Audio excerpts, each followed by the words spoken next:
Hello friends, welcome to அன்னபாத்திரம். வாங்க இன்னைக்கு கனகாம்பர சட்னி அரைக்கலாம். அதுக்கான ingredients எல்லாம் ரெடி பண்ணி வச்சிருக்கேன். என்னென்னன்னு பாருங்க. ஒரு 7 காஞ்ச மிளகாவை வந்து சுடு தண்ணியில போட்டு நல்லா சோக் பண்ணி வச்சிருக்கேன். சோ இது பாருங்க நல்லா சாஃப்ட் ஆயிருச்சு.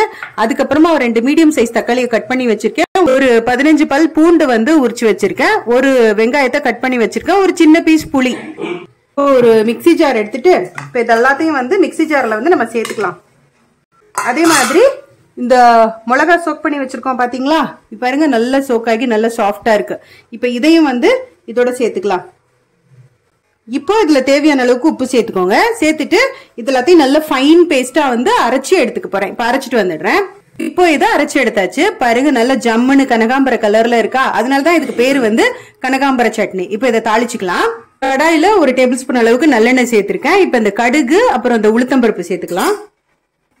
கொஞ்சமா கருவேப்பிலை சேர்த்துக்கலாம். அரைச்சு வச்சிருக்கிற இந்த கனகாம்பர சட்னி இதுல சேர்த்துக்கலாம்.